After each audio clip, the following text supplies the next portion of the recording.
Good evening, friends. A warm welcome to all. Today, the webinar is on practical issues on faceless assessment and faceless appeals.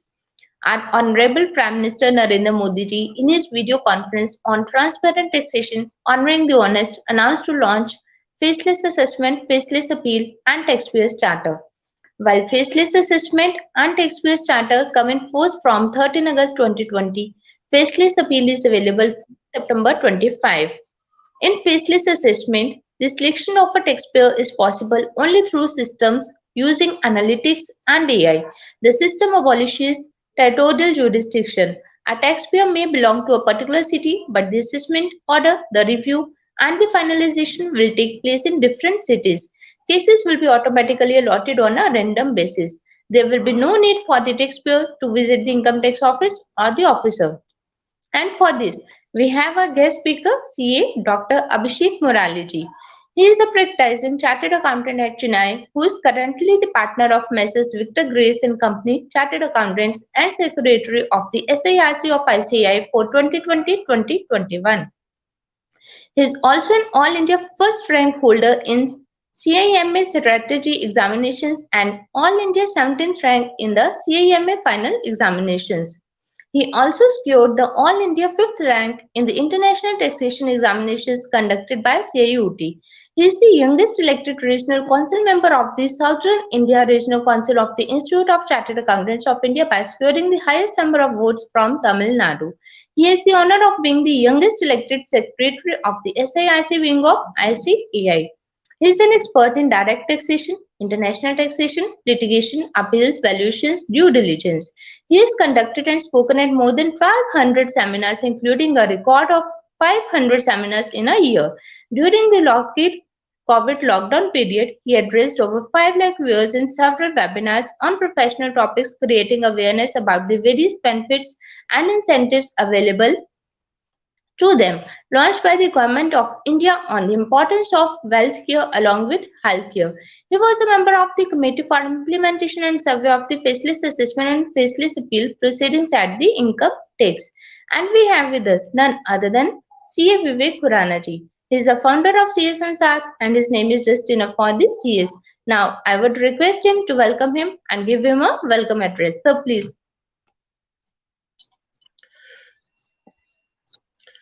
Dear CA Abhishek Murali ji, CA Stuti Mahajan ji, all other respected member of the profession, a warm welcome to all of you. First of all, my sincere thanks to very young, very dynamic personality and a very learned faculty, CA Dr. Abhishek Murali ji, for accepting our invitation and giving us a valuable time and on this very, very important topic, practical issues on faceless assessment and the faceless appeals. In this year 2020, tremendous changes are there in this COVID-19. Seminars becomes the webinars and the classes are the online, even the courts are the online where these appeals are theirs. And also, as Tutiji said, on 13th August 2020, our Honorable Prime Minister Narendra Modi ji has launched a platform for transparent taxation and where three reforms are there: faceless assessment, faceless appeal, and taxpayer charter. And on 13th August itself, faceless assessment and the taxpayer charter was implemented. And on 25th September, faceless appeal was starting from 25th September 2020. And this is a step towards for the transparent taxation, and might be some issue will come because every time when there are some changes are there, so some practical issues are there because we are used to the regular assessment. And to guide us regarding the practical issues in the faceless assessment and the faceless appeal, we have Abhishek ji and who will guide us regarding different issues. So I'm not taking so much time because I'm just seeing the messages of the member. They are saying we are eagerly want to listen to the Abhishek ji. So now over to Abhishek ji. So once again, my sincere thanks to you, Abhishek ji. Thank you so much. A very warm good afternoon to all the participants who have joined in today. The organizer of the program, CA Vivek Khurana sir, who has given me the privilege of it being invited to speak. I've been following CA Sansaar regularly whenever I need to see some latest updates, I always check there first. So I know Vivek sir is always on the ball, and he is organizing excellent programs. So I'm privileged to be one of the speakers on his very excellent platform. So thank you, Vivek sir.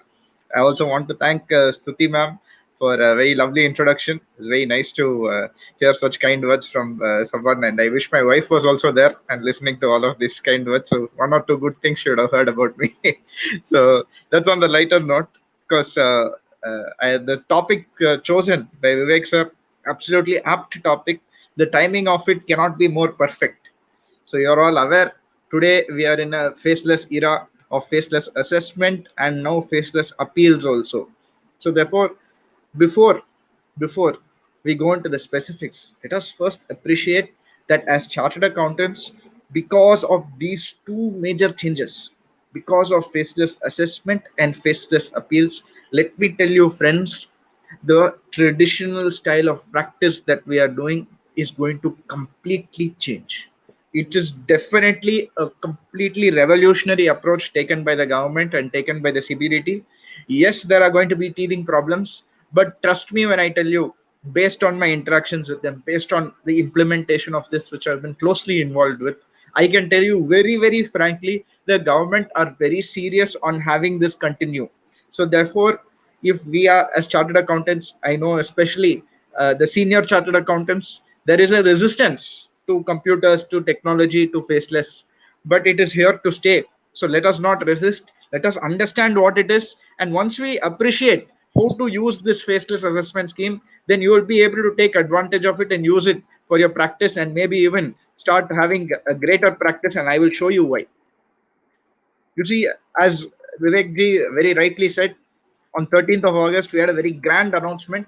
Our Honorable Prime Minister had given this announcement called Transparent Taxation, Honoring the Honest. So when this was done, the President of the CA Institute, CMA Institute, the CS Institute, all the leading industrialists from CII, FICCI, every single Principal Chief Commissioner, every region across India, they were all live watching this announcement. So therefore, it was definitely a very grand one. And the whole purpose, they said, he said this transparent taxation is on three pillars. The first being faceless assessment, the second being faceless appeals, and the third being the taxpayer charter. Now, of course, the focus of today's presentation are on the first two. So let us get started with the faceless assessment, or as many people call it, e-assessment. Now, you're all aware it wasn't this announcement alone which started it. To tell you the truth, this has been in effect from October 2018. So, therefore, it is not something suddenly they've announced. The base work, the foundation, everything was put in October 2018. In July 2019, our Honorable Finance Minister announced in the budget that we will be going to a transparent taxation regime. And from October 2019, they started issuing notices on a pilot project. So till March, pilot project was going on. It was deemed to be a success. It was deemed to be a success, and therefore now they have expanded it across India for all cases, except a few exceptions which I'll touch upon later. So therefore, what is the idea behind this? See, let us, before we know where we are going to now, let us just quickly understand where we were before to appreciate the process. See, first we were doing manual assessment, where a notice was issued in letter. It used to come either to the client or to the auditor's office. Once you get the notice, your client will bring it to you. You'll prepare your submissions, or you'll directly go and meet the officer. You'll make your explanations, your arguments to him. He will understand and accept it. And based on all your submissions, based on all your arguments, either he'll pass a favorable order or an adverse order accordingly. Traditionally, for more than 45 years, this is what has been done in income tax. Then what they changed 2 years back, you may have seen when you log into the income tax portal, there was one tab called E-Proceedings. One tab used to be there. If you click on that, you can see the list of the cases which are going on. So that was called what we call as email assessment. Do not confuse that with faceless assessment, my friends. That is not faceless assessment, and I'll tell you why. You go to that tab, you can click, you would have seen all the list of cases. Next to that year, next to the acknowledgement number or the notice number, there used to be one more button saying if you want to be done physically, click yes or no. So if you click yes, means it will become physical assessment. And not only that, We'll take a practical scenario. What happened for one of my clients? I did not want to do physically. I said I'll do it through this online one. So what I did, when it asked, do you want to be doing it through a physical assessment? I clicked no. I don't want a physical assessment. I want it online only. Then what happened? I had to upload my submissions. So all my written submissions, all my proofs, I had uploaded onto this portal. Then what happened? Within 2 days, I got a call from the department. Sir, this case are you handling? Yes, sir, I'm handling. Please come to the income tax office. I said, no, sir, I have selected online. I don't want to come to income tax office. Let me upload it online. No, commissioner sir wants to see you. Assing officer wants to see you. You please come here. So whether I was selecting online or offline, still I was being called back to the income tax office. After meeting the commissioner, he said, Abhishek, you give me in writing again. So again, I had to print it, get it signed from the client and give the written submissions to the officer. So therefore, in the old or email assessment scheme, whether you selected, yes, I want it to be done physically, or whether you selected, no, let it be done online, still many cases it was being done physically only. And the online was just a namesake. They used to say, when you go to the officer, they will say, once you go back to the office, just scan and upload it so that let it be there on record purposes. So therefore, it was only for namesake. And many people are getting confused. They think that is only faceless. Please note, in the new faceless assessment scheme, which is effective from 13th of August 2020, it was supposed to come into effect on 1st of April 2020, but because of Corona, they delayed it. And 13th August 2020, it has come into effect. In fact, as soon as our Honorable Prime Minister finished his address, which was around 1 o'clock or so, within the next 15 minutes, a direction was given by the CBDT directing all cases, every case of assessment which is pending before any assessing officer across the country will be transferred to the faceless assessment scheme.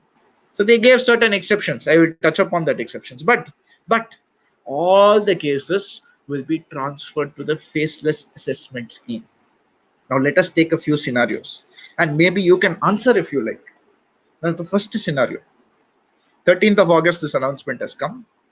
On 10th of August, I got a notice from the assessing officer.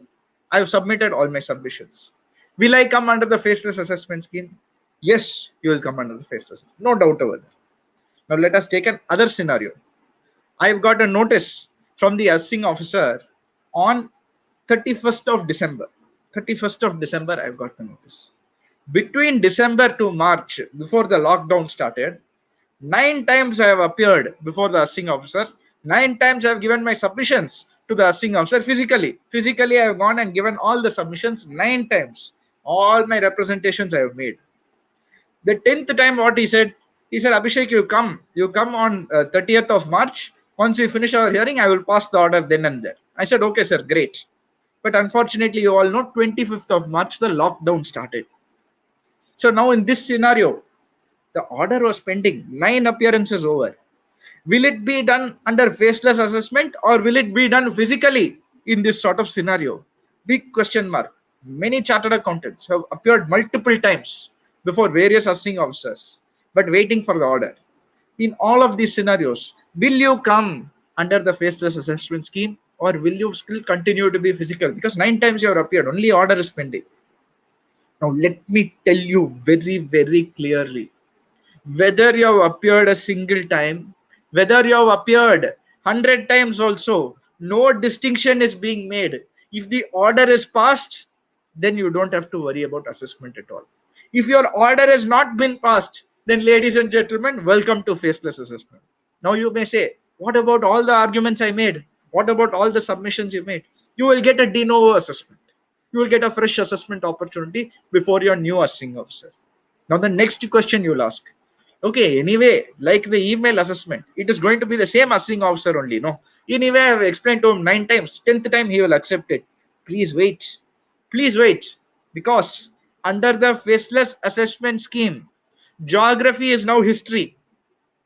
Your assessee who is based in Delhi, he will be assessed by an assessing officer in Bombay, Chennai, Cochin, Kolkata, anywhere across India. You don't know.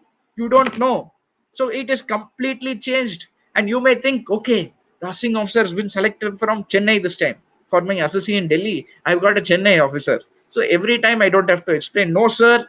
Every single assessment, which means every year, It will keep on changing. It is going to be picked at random. It's going to be picked at random by a computer system. So therefore, nobody knows. Even assessing officer does not know. Even the assessee does not know. Even the NEAC also does not know, because they do not direct. They do not say, I am sending this case to Chennai. It is being picked by the system. So therefore, please remember, all your pending cases will now go to officers across India, and you won't know who. And I will show you one of the notices that I've got from the NEAC for a case that I've handled, so that you'll be appreciating how it goes. Now, once again, before we go into the specifics of the scheme, I have to touch upon an important factor, because I have been working very closely with the department on this faceless assessment. So I have also been creating awareness on the side for our CA profession. So since October 2019, multiple talks I have given on faceless assessment. Now, I have to clarify this, because it is a very common question that I get asked anywhere I go and speak on faceless assessment. This is the common question that I get asked. How will the communication be received? See, typically, we have all got through letter. Under the manual format, we used to get through the letter. Not only that, in that email assessment, remember when I told you email assessment, in the email assessment, even if I select yes, I want it to be done through online, I don't want the physical, even in those cases, whether the notice is sent by email or not, I used to still get a physical letter. I used to still get it. If email used to come, I will not respond within 3 days. The physical letter also used to come. So nobody used to check their email. Nobody used to care about the email, because they used to wait for the physical letter to come into their hand. But now, under the faceless assessment, you don't know who the officer is. So physical notices, days are numbered. So how will you receive your communication? Through email, through a mobile application, which is currently in development, and through SMS or WhatsApp messages. These are the only three ways that you will get the communication. So why is this important for me? Why is this important for chartered accountants that I am flagging this? My dear friends, as chartered accountants, many CAs still put their office email ID or their office mobile number as the communication for the client. So when this is being done, it is not a crime. But please remember, there is a limit. Up to 10 PAN numbers only you can register against a single email ID or a single mobile number. As I told you earlier, also you may have had 200 clients, all of them registered to your email, to your PAN. But please once again remember that after the 10th one, the 11th person onwards, the communication will not come. And unlike earlier, where you used to get that physical letter, even addition to your email notice, now that is not going to come. You will only get in these modes. So therefore, if you have 200 numbers registered to your email ID or through your mobile number, please wake up and change it, because department will say, I have served it. I have sent the letter. It is not my fault that that person has more than 10 PAN numbers registered. Does he not know the rules? So as far as department is concerned, I have raised the email, I have sent the SMS, they have failed to act on it. So my service is completed. Best judgment assessment, 144, all additions done. This is going to be a reality, my friends. So please ensure for all your clients, or if you are the assessee themselves who's listening, please ensure you update to your latest email ID, to your latest mobile number, and inform your client to intimate you as soon as any communication comes. For example, in my office, we put a blanket rule. We told all the clients, whatever communication you get from the income tax, you have to send it to us. Compulsory rule. Yes, yes, sir. It is right in front of you. You filed the return of income. We just got the acknowledgement. I said, I don't care. Whether you are next to me, whether you are at home, whether in the US, any mail, any message that you get from the income tax, you have to send it to my office. If you don't send it, that's a failure on your part. If you send it and I don't act on it, then I will accept the fault.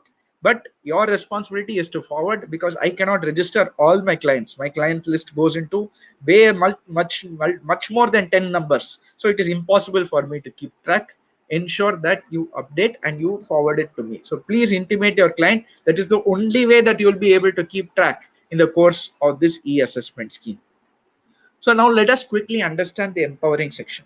I'm not going to read word by word, but I have highlighted three main aspects. And these three main aspects that I've highlighted are going to be what drives this entire e-assessment scheme. So what are they? Eliminating the interface between the assessing officer and the assessee in the course of the proceedings to the extent technologically feasible. So this we understood, because technology is the backbone of this entire system. That is very straightforward, sir. We have understood. Very good. Optimizing the utilization of resources through economies of scale and functional specialization. What is this functional specialization? I will tell you in the next slide, but please remember that word, functional specialization. The next thing also I want you to remember, introducing a team-based assessment with a dynamic jurisdiction. We have already understood dynamic jurisdiction, where your assessee based in Delhi is no longer going to be assessed by anybody sitting out of Delhi. It will be somewhere else across India. You don't know who. And every time it's going to change. We are all familiar with dynamic jurisdiction. But what do you mean by team-based assessment? Please remember, I will come back to this. Please remember, functional specialization and team-based assessment. These are also very critical terms. Now let us understand the structure of the e-assessment scheme. Ladies and gentlemen, there are going to be two critical organizations or two critical centers for this e-assessment scheme. National E-Assessment Center, or the NEAC, that is going to be headed by the Principal Chief Commissioner based out of New Delhi. And then you are going to have regional e-assessment centers across India. During the pilot project, there were 8 regional e-assessment centers. Now it has been expanded.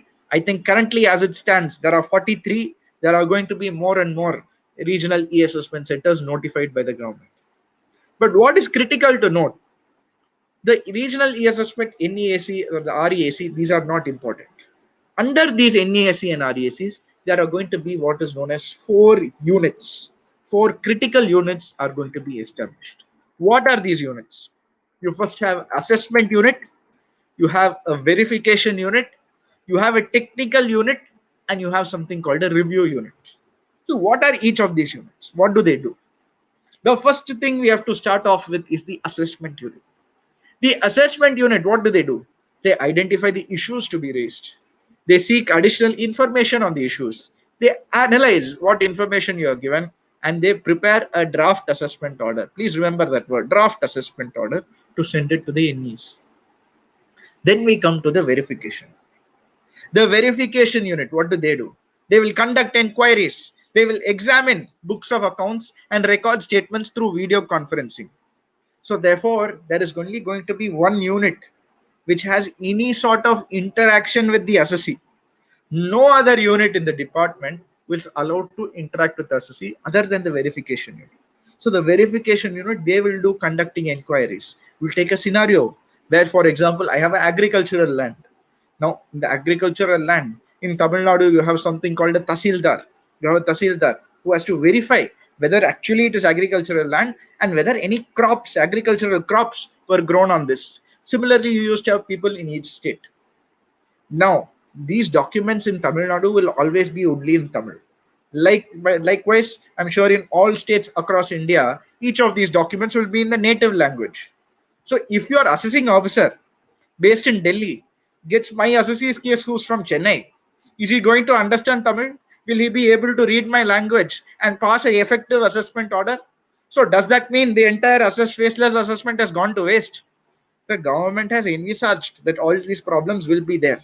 So they have established a verification unit who will check all these aspects. They will check whether it's agricultural. They will translate the document and they will check it. They will record the statements from the person. Cross-examination needs to be done. Everything will be done through video conferencing by this verification unit. Now you have next something called a technical unit. Now I'll take you to a scenario I'm sure you're all familiar with. Many assessing officers, they have been posted to a single ward or a single jurisdiction for many years now. One case that I handled, one assessing officer, he was in the non-corporate ward, or rather he was in the exemptions ward, where he was doing trust cases, he was doing cooperative society cases. For almost 15 or 16 years, he was only in that jurisdiction. Suddenly, this gentleman was transferred to a corporate ward. When he is transferred, 1 month before the time barring date, he has been transferred to the corporate ward. So he has 1 month to go to pass his assessment orders for 60 assessees who are in his jurisdiction. He is not at all familiar with corporate taxation because so many years he has done only exemption law. He is not familiar with corporate taxation. So suddenly he is posted here. He has to understand what the act says, interpret what the act says, understand all the case laws relevant, raise effective issues for 60 assessees. Then he has to respond each time the assessee has given a response. He has to respond to his 60 assessees, and he has to pass a effective assessment order all in a span of 1 month. I am not giving you a hypothetical scenario. This is actual scenarios taking place across India. Many assessing officers, they are under great stress. They're under a lot of stress because of this sort of situation where suddenly they're transferred into a new ward and they are being forced to pass assessment orders because there's no time, and they may not even be familiar with those sections and that part of the income tax law. So can they actually pass assessment orders which are effective in this scenario? Despite this difficulty, many people are passing orders. So the credit definitely goes to the department for being able to do it. But let me tell you something. Frankly, there are going to be many cases where either the order is bad for the assessee or the order is bad for the department. In one case that I handled, exact same facts. The assessing officer was in exemption ward for 12 years. He had to pass the assessment order within a span of 3 weeks for my assessee. What did he do? He asked for certain information from me. I said, sir, there was floods in Chennai for the year in question. The invoices have been washed away. I request you to give me 4 days time. I have asked for a copy. It is Saturday, Sunday. They are not working there. I'll get it by Tuesday for you. As soon as I get it, I will come and submit the documents. Please wait for 4 days, sir. The assessing officer refused to wait. What did he do? He passed an assessment order saying best judgment assessment. Assessee has not given the information I sought for. He had actually given 90% of the information. 10% we could not give. He said best judgment assessment.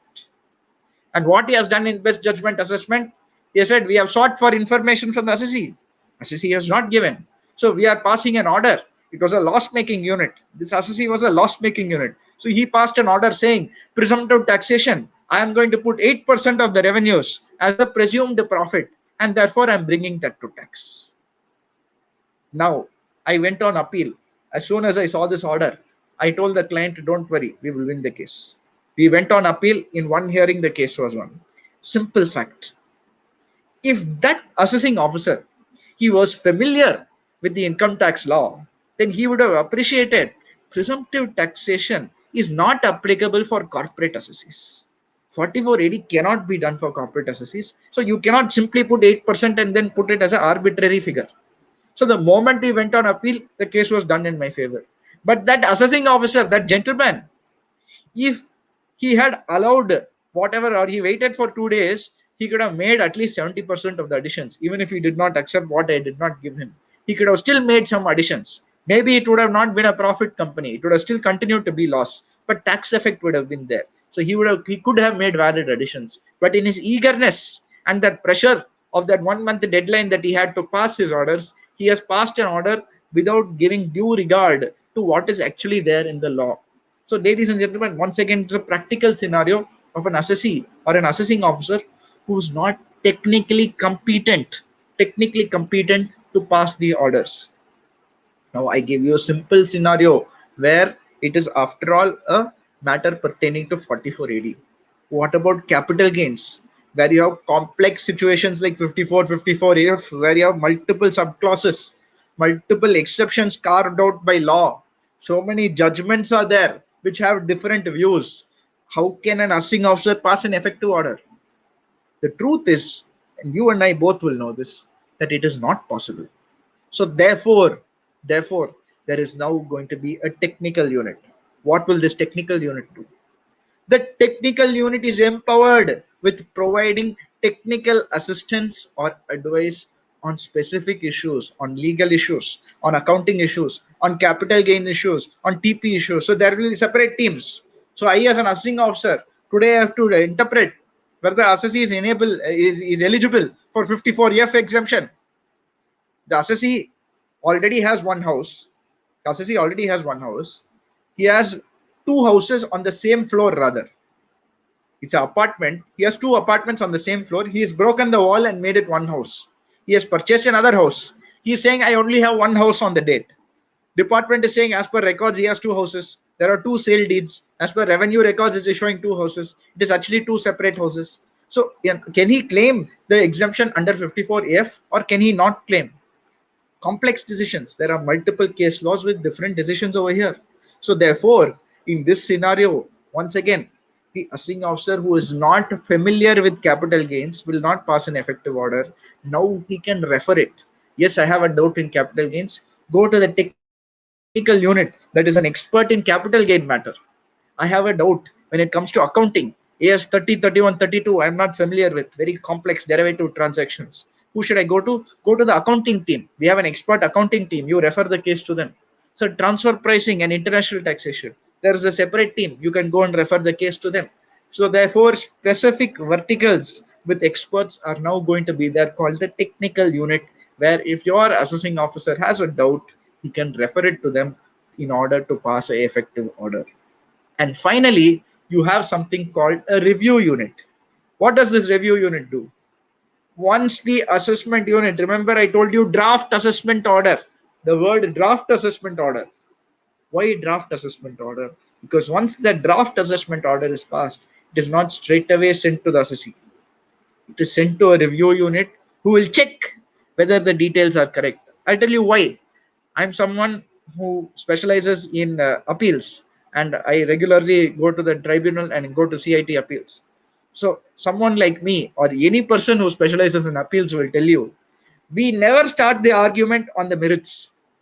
We always start on the technical matters. Sir, 147 was opened beyond the period as accepted by law. Sir, it is a non-speaking order which has been passed by the CIT appeals. All these are what is known as technical points, where I don't even go to the merits of the case. Merely on technical points, I will argue and I'll either win the case or at least get a set aside. It's very sad where the department loses cases on mere technical points. So they will not even lose on the merits. So what the government have said now, you lose the case, no problem, but lose it on merits. Don't lose it because an assessing officer English was not good. He did not know how to draft properly. He missed a line, even though factually it is correct. He has not brought it out in his assessment order. Don't lose cases because of that.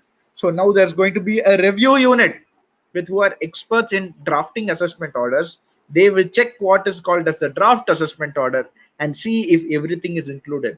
Oh, you're reopened beyond 4 years. Have you given the letter to the assessee? As per GK and drive shaft, assessee has been asked to write a letter to you if he has any objections. Have you disposed of all the objections before you went ahead with reassessment? If you have done that, why have you not brought that out in the assessment order? Please change the assessment order before you forward it to the assessee. So therefore, as you can see, the review unit will be doing a very, very important role. So now, remember in the first slide, I told you I will get back to two terms. One is the functional specialization. That is what the technical unit is going to do. You're going to have a specialized team in the functional areas. So technical function 1%, legal function 1%, accounting function 1%, capital gain 1%. You'll have specialists who will be giving their views. And team-based assessment. That was also one thing I told I'll get back to you. There are now, as you see on the screen, 4 units, 4 teams who are doing different functions. Each person who's doing that will be an expert in that respective field. Ladies and gentlemen, earlier all 4 of these functions was being done by a single person. It was all being done by a single assessing officer.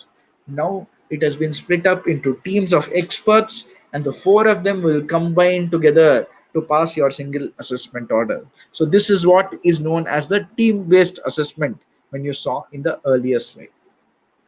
Now let us take a practical scenario. Now we have understood all the what are the assessment units, what are their functions here known. So what if the next question you will ask, my assessee has got now a notice under the faceless assessment scheme. How will this function?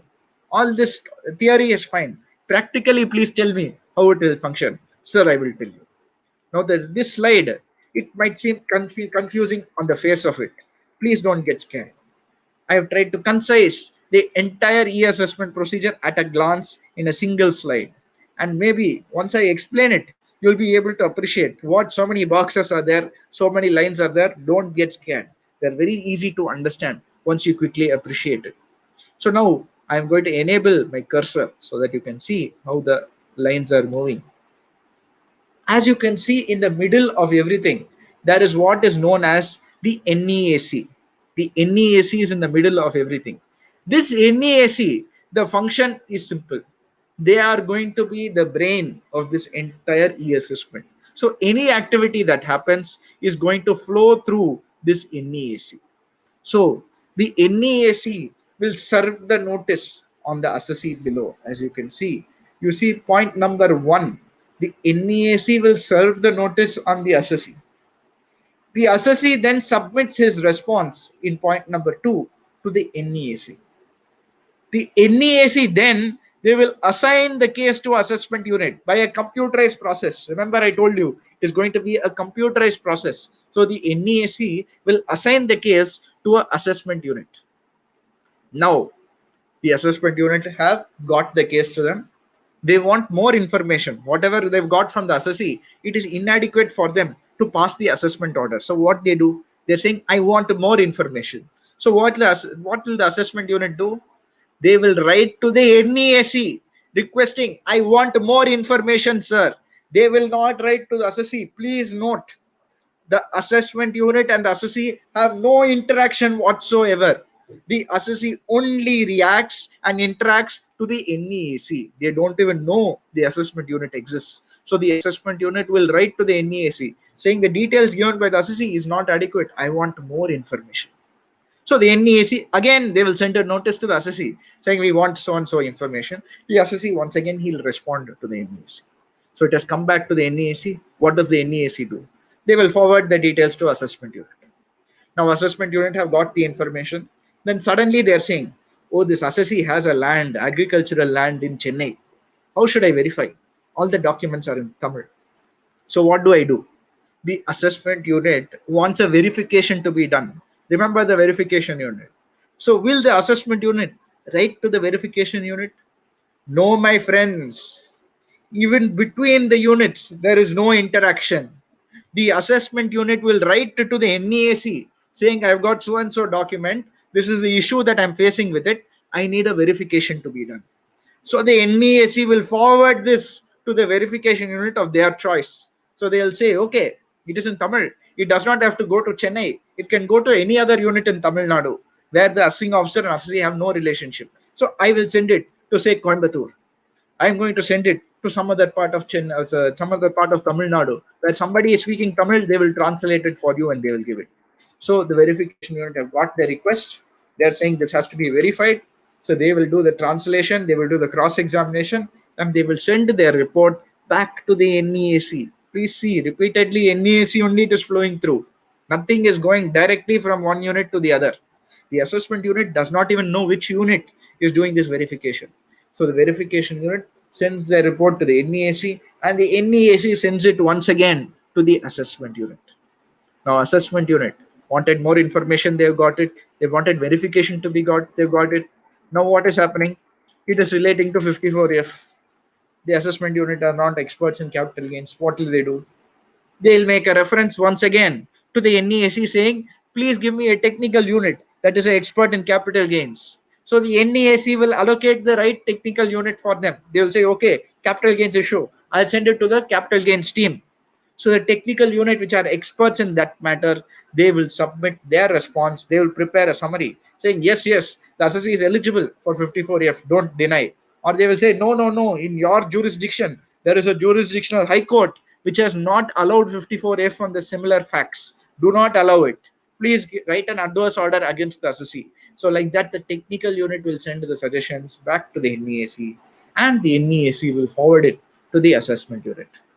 Now you think, finally, so much is done.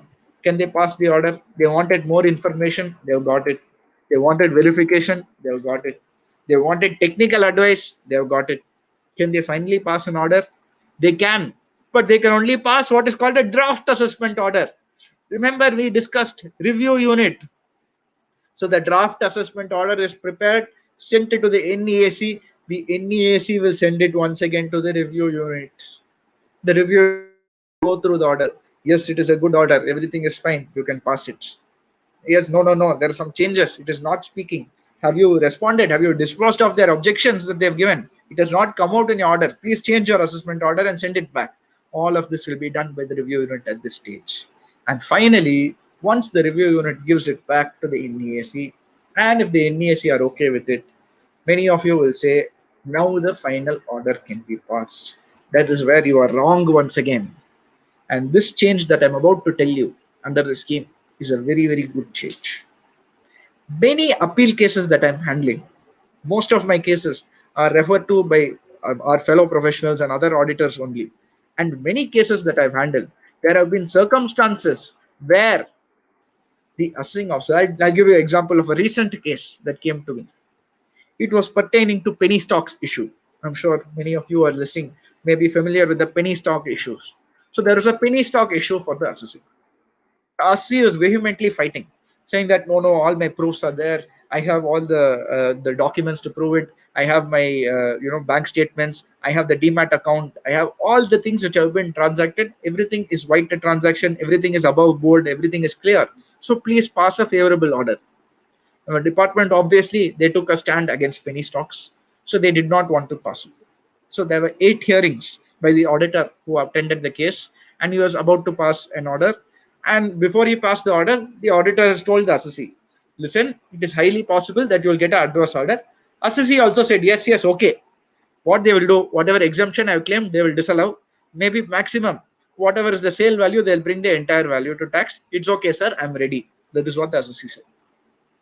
When the final assessment order was passed, both the auditor and the assessee were shocked. Because what happened? Not only had they made additions on the disallowance of your capital gains, but also they have made addition on capital, saying unexplained capital. The assessee has not explained why there is a high movement in the capital, how he has purchased so many shares, we don't know. The source is not explained. In 9 hearings, never once was the capital issue at all raised by the assessing officer. In 3 show cause notices served by him, never once was capital ever brought into question. None of the physical discussions had between the auditor and the assessing officer was capital ever brought about. But when the assessment order has come, on the last day when he is passing it, he has made 2 additions. Not only has he brought that, he has made addition on the capital account movement also. A very high pitched order.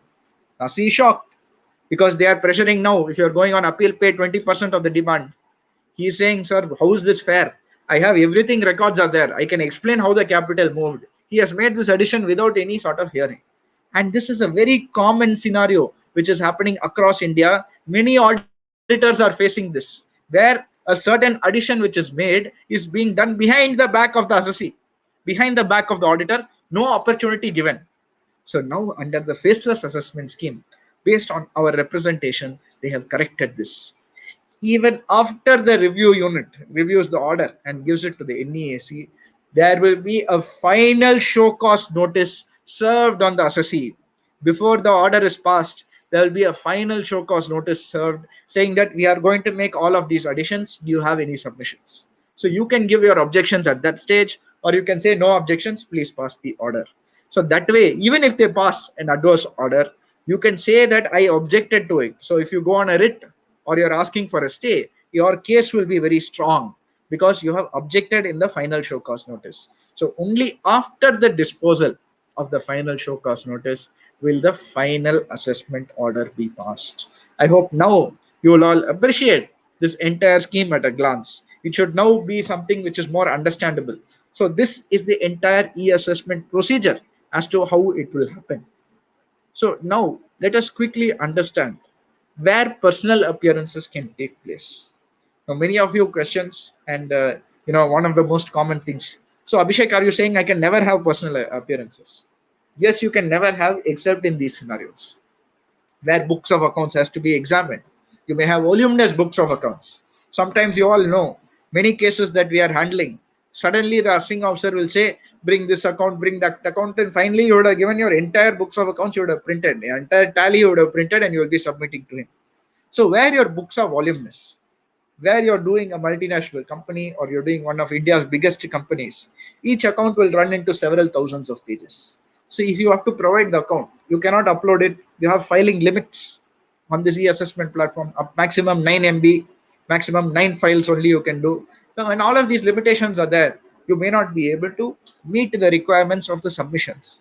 So in these cases, you can request that physically I will submit my documents. Physically let someone verify it. Similarly, as I told you, where cross-examination needs to be done, you can ask for a physical witness cross-examination. There, in certain scenarios, you are very insistent that I want it to be physically examined, then in those cases also, you will be allowed a physical examination. Now, this is an example of a notice under NEAC.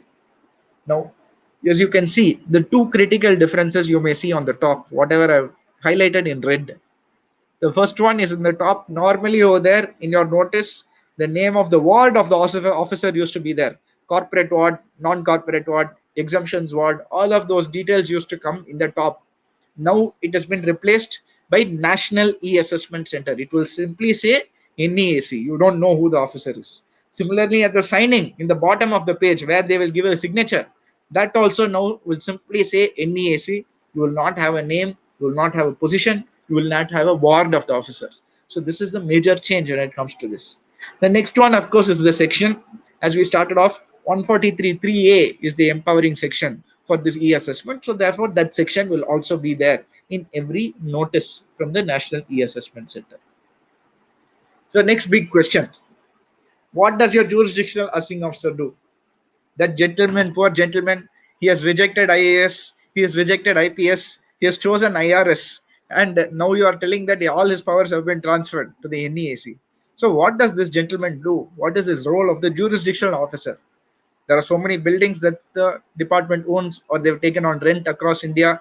There are so many officers who are sitting there, so many clerks. Are you telling me they'll all become jobless? No, sir, they are not jobless. The things that they are going to do, the first thing is naturally they will do the assessment of some other unit. They'll be doing for assessees who are not in the location which they are based out of. Next, once the assessment order is passed through the faceless assessment scheme, it will be transferred back to the file of a jurisdictional officer who is there physically. So what he will do, collection and recovery of demand. Hello sir, your client has not paid the tax. 31st March, we have targets, we have pressure. Please ask him to pay. So collection recovery still remains with the jurisdictional officer. Rectification under section 154. If there's any error apparent on record, then that will also be done by the physical jurisdictional officer. Giving effect to appellate orders. So you go on appeal to the ITAT or CIT appeals, an order is passed that needs to be given effect to. It will not go back to the faceless scheme. It will come to your physical jurisdiction officer. And finally, launch of prosecution proceedings. Please remember, this is the most powerful power available with the assessing officer. I can say very frankly, in almost 70 to 80% of the cases where additions are being made, the department has every right to initiate prosecution. But out of the goodness of their heart, they have not done it. Even though prosecution cases have been going up in the last 3 years compared to before, the most assessing officers, they don't go to prosecution. Now, as a matter of psychology, I am telling you, where you are an assessing officer, you had so many powers. Now 90% of those powers are gone. Then you are left with the 10% of the powers. Whether you will use it or not is a matter of psychology and depends from person to person. But my personal view, I expect the number of prosecution cases will likely go up now. So please be prepared in for all your clients. This might be a new line of work for you as auditors, where prosecution cases will start coming. Now, do I have the option to opt out of the scheme? As I told you very clearly, you cannot opt out of the scheme. However, there are certain exemptions. Certain people will not fall under this faceless assessment scheme. Who and all are not covered? The first one, search and survey cases 153A, 153C, and survey cases will not be covered under the e-assessment scheme. Where any of this has been initiated, the assessment will be done by the central circle of your region.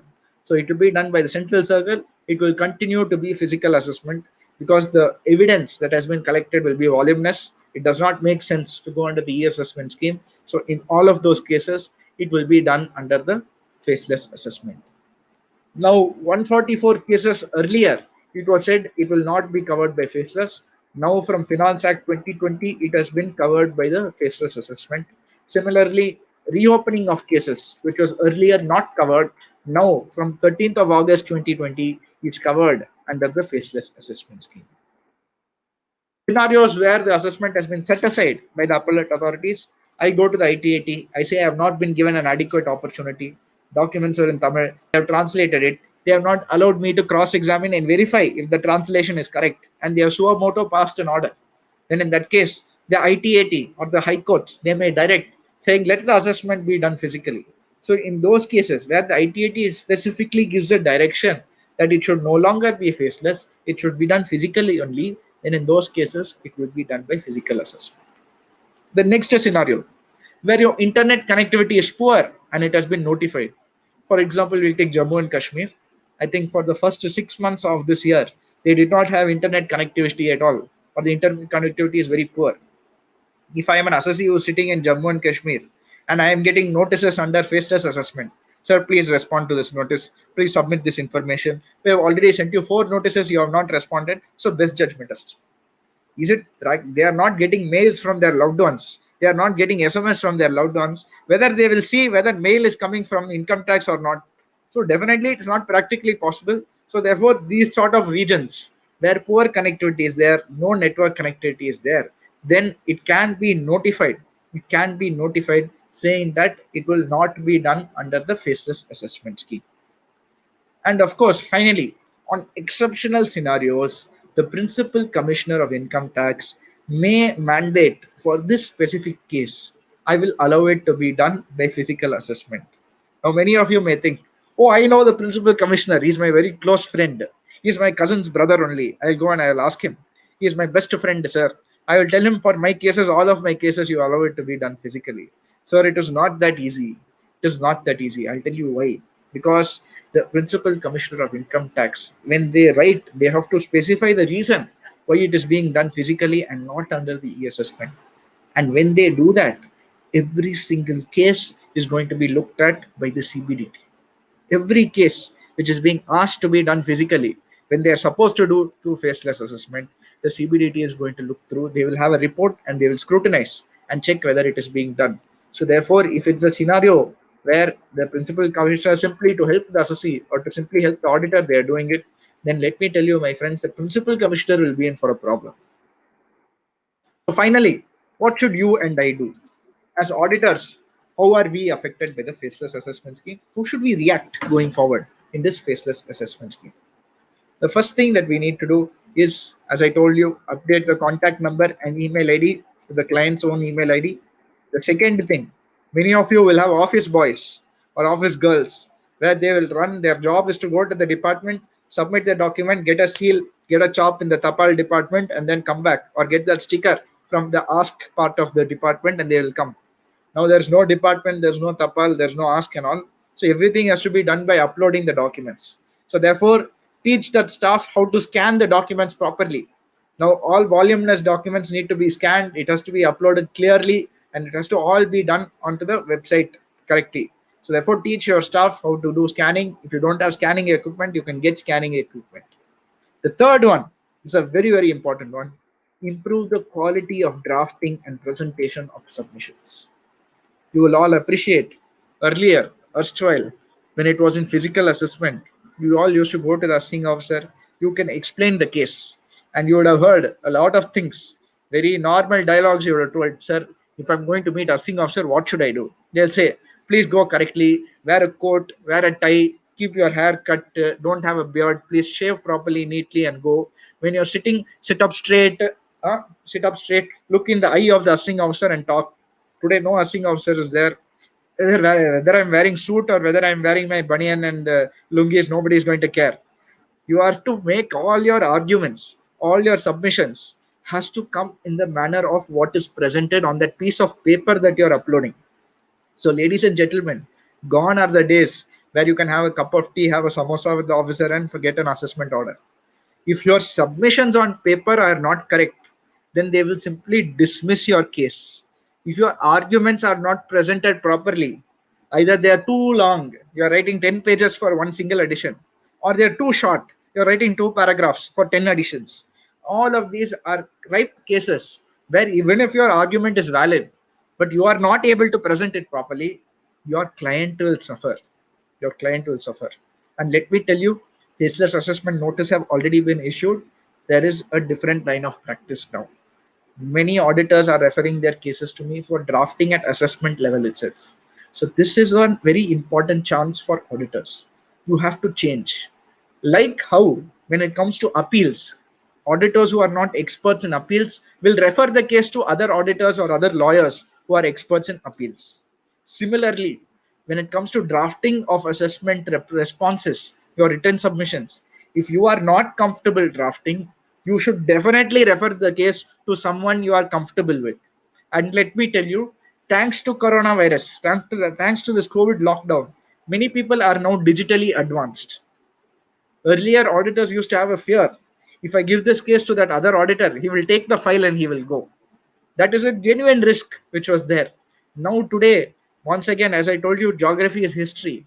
You can refer the case to an auditor in some other state, in some other location, and he can do the case for you. He can do the appeal for you. He can do the assessment for you. So you are protecting. So your interaction with the client is still there. And you can come into a fee agreement sharing with that other auditor. But please remember, the point is, if you are not good enough to handle the assessment or to handle the faceless appeal, if you don't refer the case to someone who's an expert, your client will suffer. And that is a very pitiable scenario where your client loses a case because the drafting was not clear, even when the facts are strong. Even the merits are strong in assessee, facts are strong, but drafting is not clear, and he's lost the case because of that. It's a very pitiable scenario. So my advice in general to all chartered accountants, try to refer the case to experts in this matter. Then definitely it will benefit both you and the client. If you are comfortable with it, try to take it up as a new opportunity, a new line where you can take up the work and do it. But if you are not comfortable, then refer the case to someone and you can come into a fee sharing arrangement, because you have no longer relationships to sustain. Earlier, I've seen scenarios where a sing officer used to say, in this case, let me pass an adverse order. Next case, I will help you. Now, all of that is gone. By not going on appeal, by not drafting and responding clearly, by not objecting to the assessment addition that is being made, nobody is going to say, I will not levy penalty. Don't worry. You just accept the addition. You don't go on appeal. I'll not levy penalty. All of that is gone. Penalty will be done, addition will be done, and if you don't go on appeal, your assessee will also be done. So please ensure that you are taking it up as a serious line of practice, and definitely take it up very, very seriously. And of course, the last one, prepare and submit very prompt responses to all your notices. You all know there is only a 15-day time limit. In fact, just last week I had a meeting with the ministry officials where I requested this day time has to be extended. At least 25 to 30 days time needs to be given. Now, as per law, 15 days time only. On the 15th day by midnight, if you don't submit, the opportunity to give your submissions will be closed. So you will not be able to make your submissions after 15 days from the notice service or the notice is sent to the email. So please remember, give prompt responses. Earlier, when it was physical, even I have done this, where my hearing used to be posted on a particular time. Suddenly I'll have a work at ICAI or I have to go meet somebody. Then in that case, I will not be able to go. So what should I do? What should I do in that case? I'll tell the officer, sir, I'll come tomorrow morning. Don't pass the order. So they'll say, okay, no problem, Abhishek. Now you cannot do all that. 15 days means 15 days. Midnight, if you don't submit, closed. So please prepare prompt responses. Don't take unnecessary adjournments. Do this. So this is the overall picture when it comes to your faceless assessment. Faceless appeals, I'm just going to take 2 minutes. I'm not going to spend too much time because I want to take questions. So there are not much things still notified. You all know that now faceless appeals is in effect from 25th of September. So all your pending appeals where no order was not passed, it has all now been transferred to the faceless appeals section. And faceless appeals are almost identical to your faceless assessment, where you have appeal units. You have National Faceless Assessment Appeal Unit, like that regional faceless appeal unit, and you have appeal units. So all of these are going to be doing the work in a similar manner as to the faceless assessment. Only the following cases are not covered under the faceless appeals: serious frauds, major tax evasion. We don't know what major tax evasion is. They are yet to codify it. Sensitive matters. Again, sensitive matters means what is sensitive, we don't know. There is no specification. Black money cases. Okay, that is clear. search cases will not be covered. International tax cases will not be covered under the faceless appeals.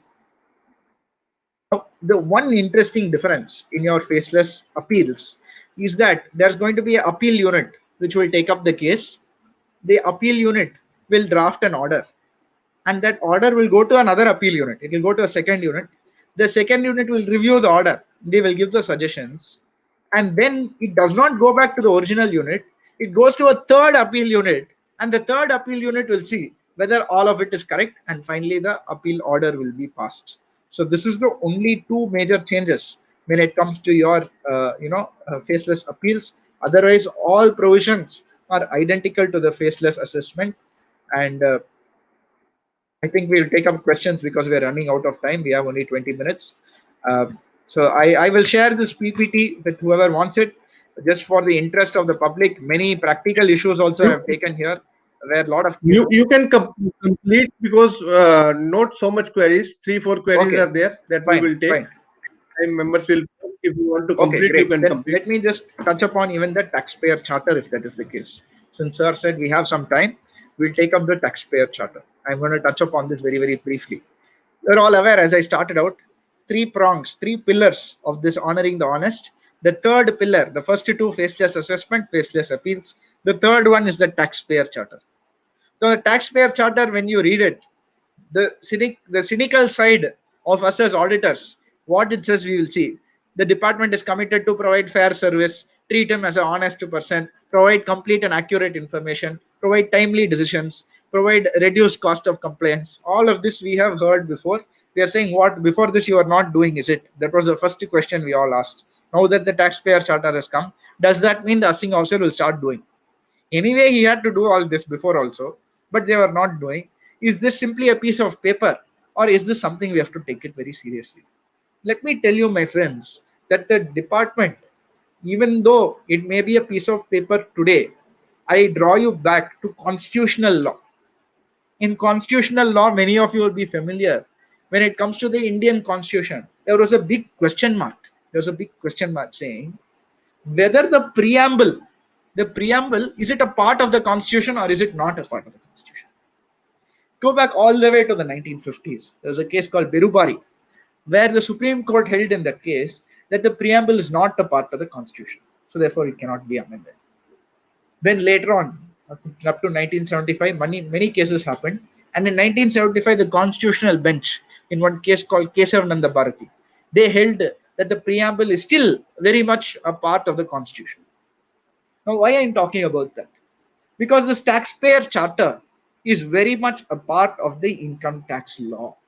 So, therefore, it is only going to be a matter of time where if your assessing officer fails to provide or fails to respond or behave in a manner as specified in the taxpayer charter, you have every right to raise a writ, to file straight to the High Court or to the Supreme Court saying you have been deprived of what you are supposed to get under the law. Many cases exist where assessees or auditors are harassed by assessing officers. It may not be large in number, but when people who are suffering it, they definitely feel affected by it. Let me tell you, in all of those cases, there has to be some sort of respite given, and there was normally no route. If you go on a writ, there's nothing to provide you any sort of succor now. The department or the high courts, they will simply say, yes, yes, so please treat him correctly.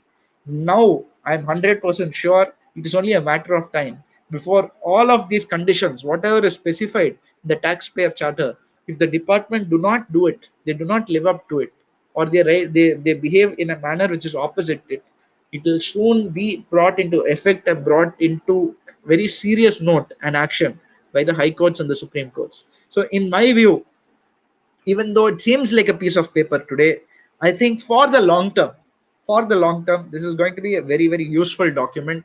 And you will find that even assessing officers and other income tax persons, they will also take it up very, very seriously, because they'll know straight away the case can be acted against. Now, since time is there, I'm going to take up a couple of matters which I think are very, very important.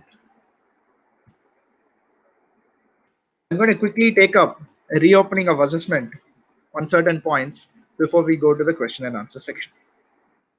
Now, we are all aware when it comes to reopening of assessment. Why I am touching reopening in this scenario is when it comes to faceless assessment, a lot of questions are asked. How the reopening will be done. Now, these are few tips that you can use. And I'll again, as I told you, I will share the PPT where many practical cases and tips there are there which you can use in the course of your assessment proceedings. Now, who can reopen? There are certain conditions where the AO has reason to believe that the income has escaped assessment. He may reassess such income or recompute loss or depreciation or any other allowances. There is a time limit which is specified under law. What is the time limit under section 149? Where the reopening is up to 4 years, reopening can be done. If you want to reopen beyond the 4 years, certain additional conditions have to be satisfied. The income escaping assessment has to be rupees 1 lakh or more. And if you have to reopen beyond 16 years or up to 16 years or beyond 6 years, there has to be foreign income or foreign assets involved. Only then it can be done. However, ladies and gentlemen, let me take a practical scenario. Your assessing officer is walking down the road. Your neighbor, he is walking also side by side next to him. He happens to be walking. He is saying, "Hey, have you heard? Harish Gupta is there. Mr. Harish Gupta, he sleeps on a bed made out of cash, it seems. His bed is made out of cash. He sleeps on that. He does not accept it to income tax." Now, assessing officer has heard this. Can he reopen your assessment based on this information? So, ladies and gentlemen, let me make it very, very clear. You cannot open based on a rumor. And this is not a simple scenario, imaginary scenario, very practical case. This happened in Jayesh Govind Bhai versus ITO, where they held. It cannot be a simple rumor.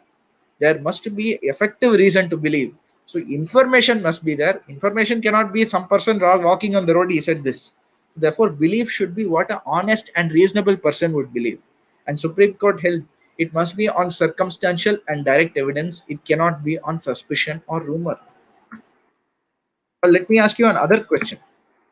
There was a recent case where I think it was NDTV. NDTV, this case came out in the course of the lockdown, where the procedure was called into question. Now, ladies and gentlemen, many of you are not familiar with the procedure when it comes to reopening. Because if anyone reads the BAR Act, there is no provision as to how to respond to reopening cases given in the BAR Act. This is laid down. It's a judge-made law. It is a law, but it is a judge-made law, which was made in GK and Driveshaft versus ITO, which is a Supreme Court decision in the 2003 case. They said, where notice is received under section 148 by the assessee, how should you respond? The first thing the assessee should do, the moment you get the notice, you have to file a return in response to the notice. I'm a very honest assessee. I will never defraud the income tax. I feel offended that they have sent a reopening of notice. I will fight it. Ladies and gentlemen, whether you accept it or not, you have to file a return in response. Even if you're the most honest assessee on the planet, please file your return in response to the notice. After you file the return, you can ask for reasons. Why did you reopen? You cannot ask before you file the return. Please ask the reasons after filing the return. The AO has to compulsorily provide the reasons for reopening. He has to compulsorily provide the reasons for reopening. On receipt of the reasons, the assessee can file objections to the reasons. He can say, I object because of XYZ reasons. The assessing officer is duty bound by law to dispose of all the objections that the assessee has raised. So therefore, only after doing all of this can the final order be passed, or can the reopening even be started. Can the reopening assessment be started? Only after this entire procedure is done. But please remember, you have to, as an assessee, your responsibility is also there as to filing the return and asking for the reasons for reopening. Now, there is a situation which raised. I'll give you a practical scenario. Now, you all know the time barring date. Let's say it's 31st of July. You are getting a notice for reopening on 25th of December. You are getting 25th of December. You are getting a notice. Time barring date is 31st of December. What do? You file a return, and immediately you are asking for reasons. Sir, what are the reasons for reopening? Please provide. 27th is gone, you're not getting. 28th is gone, nothing is coming. 29th is gone, you're not getting any reason. 30th is gone, you're not getting. 31st December, last day, you're waiting, reasons for reopening have still not come. At 11 o'clock in the morning, you're getting a mail, reasons for reopening. So you're drafting your objections to the reasons for reopening, you're drafting. At 11:45, you are getting another mail. Order passed. Now, ladies and gentlemen, please tell me if it's correct. Now, the assessing officer will state, saying that they asked for reasons for reopening. I have given the reasons for reopening. That's all. It is not my fault that he has not given the objections. He had his time, he has not given. Are you telling me 45 minutes is adequate? Now, this is once again a very practical scenario. It very much happened in a case. In a case called Garden Finance versus ACIT and Asian Paints versus CIT, they said, what is the time limit between disposal of objection and the final assessment order? Can both be given on the same day? It has said that it is not a mechanical ritual where I reopen, they file a return, they ask for reasons, I give them the reasons, and I cannot simply pass the order. They said minimum 4 weeks should be there between disposal of objections and final passing of the assessment order. Minimum 4 weeks time should be there. Now, this 4 weeks is not hard and fast rule, where they've said you have to be reasonable. Basically, the logic is I cannot simply do it as a mechanical procedure. It should be real and effective. So, therefore, as an assessee, I must be given an adequate opportunity to file my responses, to file my objections. And you, as an assessing officer, you are duty bound to take it seriously, consider my objections, and then dispose of by application of mind. You cannot simply do it as a mechanical job, because you all know beyond a period of 4 years, it's a very sacred reopening, as I may call it. Therefore, there are certain conditions the department has to establish where they are reopening beyond a period of 4 years. The department has to establish that there is a failure on part of the assessee. Once again, there was a NDTV judgment which came out during the lockdown where similar facts. They said revenue has failed to show that the assessee did not deposit the documents, did not submit the documents during the course of the original assessment. When he has given everything during the course of the original assessment, how in reassessment you can come and say assessee has not given? So therefore, you have to prove that the assessee has withheld some information, or whether you as an assessing officer, you did not apply your mind at the time. If it is a failure on your part, you cannot reopen. So this was very clearly brought out by many cases, 3i Infotech and most recently NDTV. I think many questions have started coming. Vivek sir, should we just take up the questions? Because if I start doing the case laws, sure. we may go into a lot of time. So I will share the PPT. Many case laws are there over here. I think if we take it up, it will go on and on. So as Vivek ji said, we'll take up the questions so that we'll have more time on discussion and understanding some questions. So also will share the PPT in the comment box. So you people can download from. We will send you the link. You people can download it. And shall I read out the question, sir? Shall I read out an answer? The question. Maybe faster. Okay, fine. Yes. Manikanta Gadam Setti sir has asked, what does speaking order mean? Speaking order, what when an assessing officer passes an order, or when an appellate authority passes an order, they have to explain why an addition is made. I cannot simply say assessee has not given the details, so therefore addition has been made, addition and pass the order. That is called what is called as a non-speaking order. I have to explain why the addition is being made, what the assessee has provided to you, why that is not acceptable, and why you object to his reasons, and then only pass an order. Many assessing officers pass orders without application of their mind. They just copy paste and they put an order, or they simply say addition is made. You can easily win this case on an appeal, or at least get a set aside. Rajal Bandi Shripad said, in case order does not consider TDS as per 26 AS, what is the remedy? Sir, in this case, you have two options. The first one is you can go for a rectification under 154, because it is an error apparent on record. 26 AS has X amount, but in the order they're passing with Y amount. So at least X amount they should take, if not more. So therefore, simple. You go to you can file a rectification error apparent on record. But if that also they're rejecting and you're not getting relief in that, then please file an appeal to CIT appeals. You'll easily win this case.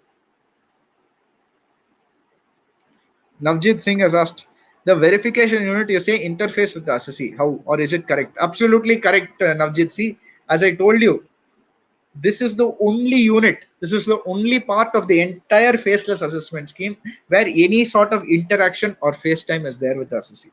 And that is why it is going to be done by a completely different team. And let me make it clear here, because some people may ask this question, some people may get confused. Not every case has to go to each of the units that I told you. Where I don't need verification to be done, I need not send it to the verification unit. Where I am familiar with capital gains, I don't need advice as to 54F. I am not going to refer it to the technical unit. Only the review unit and the assessment unit are constant in all the cases. Other units are not compulsory. So verification unit has interface with the assessee, but it does not have to happen in all cases. When TP assessment is faceless, why is CIT appeal physical? No, sir. Let me make it clear. They've said international tax cases. Where any international tax case is involved, there will not be any faceless assessment. It will still be done physically. Does 15 days include holiday? Harish Gupta ji, unfortunately, 15 days does include a holiday. So the system does not have the capability to support whether it is a holiday or not. Suppose it is a Sunday also, it is not going to consider.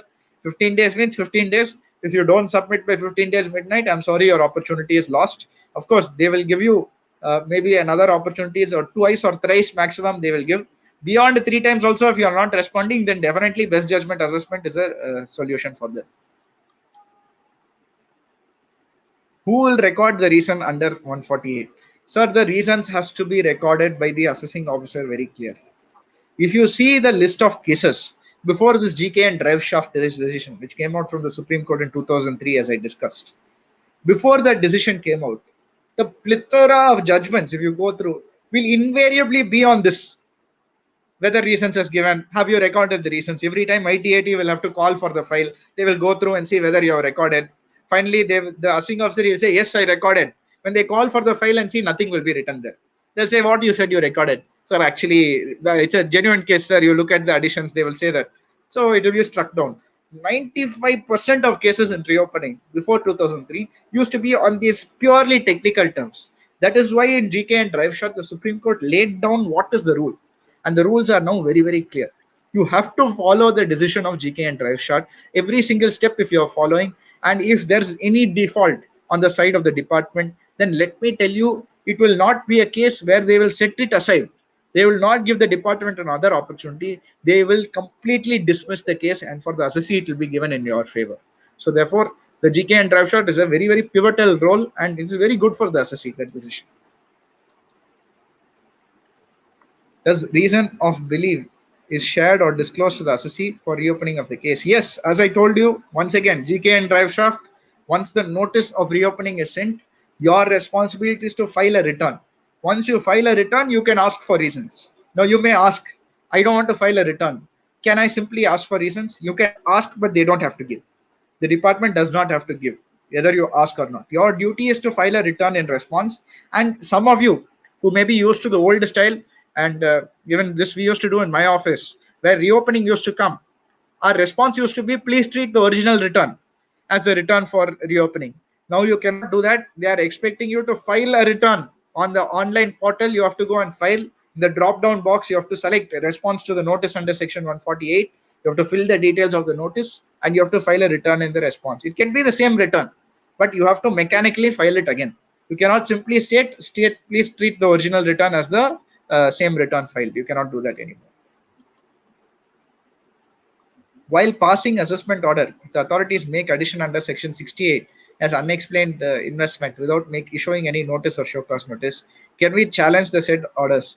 100% you can challenge it, and this is a ripe case where if you want, you can go on a writ also. But my view, you simply have to go to CIT appeals or even the ITAT.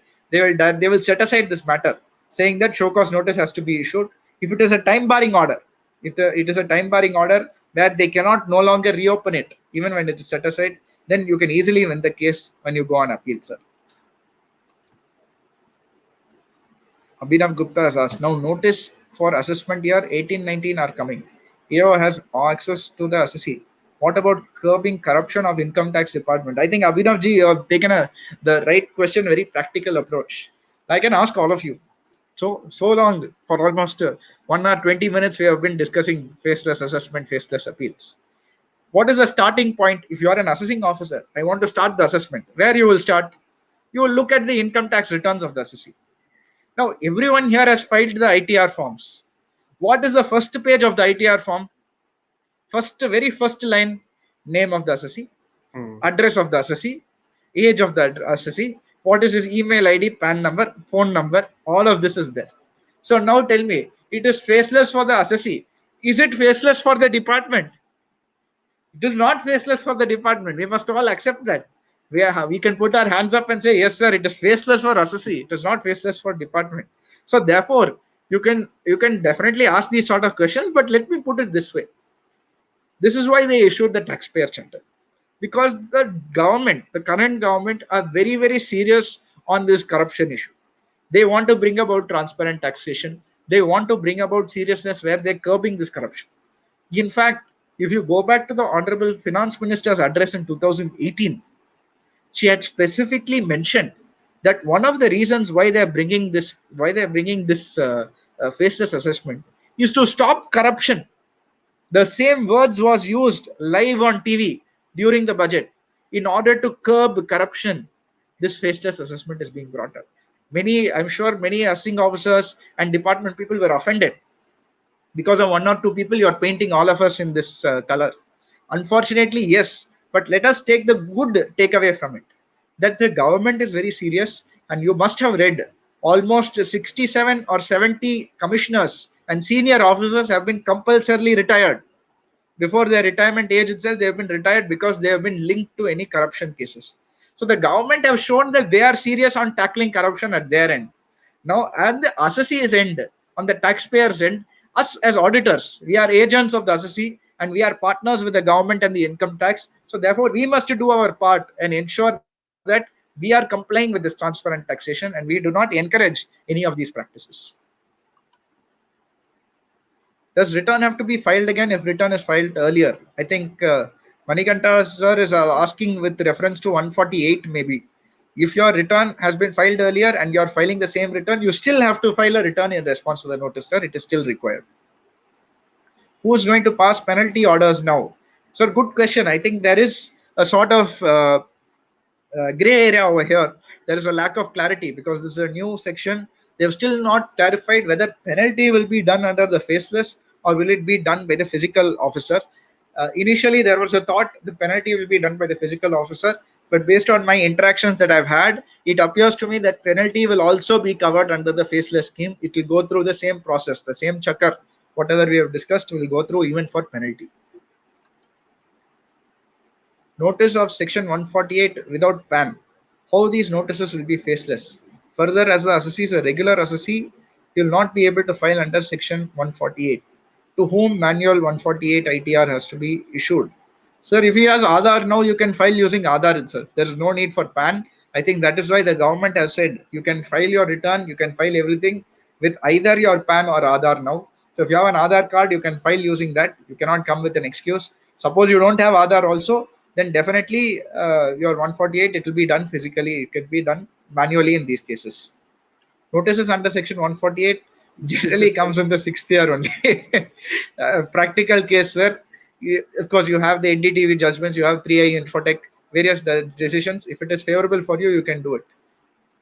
And mainly the person who have filed ITR without checking portal, recording reasons. I don't understand this question. Recording reasons in opening cases under section 148. No issue. We'll do later. I will do it later. You can maybe reword the question, whoever has asked it. Can we reply of questions raised in parts, or all reply has to be in one go? Good question, sir. So under the faceless scheme, when you try to make a submission, there will be a drop-down box asking, is it a partial reply or a complete reply? If you select partial reply, you will be given another opportunity to the rest of the part for you to submit. If you put full reply, then it will be considered that you have given all your responses to that notice. So if you are giving in parts, please select partial reply and submit it. Where opportunity is not given for the addition, and the AO has made the addition while finalizing the order, and the assessee is an appeal, whether we can win the case. You can, so win the case is a strong word. This is a ripe case for set aside. So 90% of the cases or 95% of the cases, whenever we have gone either to CIT or to ITAT, in cases where opportunity is not given to the assessee, it will not be dismissed. Another opportunity will be given to the assessee where they will direct the assessing officer to give an opportunity to the assessee. Filing of response will go only to that AO who raised the query, or it will go to any other AO. So now it will go to the assessment unit, so it will go to the same unit only. NRE account interest and NRE fixed deposit are exempt income and exempt investment. Can IT department send a query to explain this income? Sir, there's nothing wrong in asking a query. Your duty is to respond to the query saying he is non-resident. Maybe they'll ask for passport copy. Maybe they'll ask for proof that he was outside India for more than 182 days. So as long as you can prove that, that is no problem. Sir, they can ask a question, you have to reply. So I think we have covered all the queries, and really it's a wonderful session. And I can say that I request to all of you a big round of applause for Abhishek ji. And even nowadays we can do the maximum likes for the Abhishek ji videos. And really, really, it's a wonderful session. And thanks once again to you. See, the still members are there. Otherwise, members go. And my sincere thanks to all of you for watching this video. And even if you have any query, we will send it to the Abhishek ji. He will reply us. And PPT definitely we will share. We will take and will upload the link into the comment box. So definitely, Abhishek ji, we request you, please comes again for some other another very interesting topic. If you speak on some other topic, so definitely we'll call you. Till then, Sure, bye bye. Thank you for the opportunity, and I can never say no to Vivek sir. So thank you all, and thank you for a patient listening.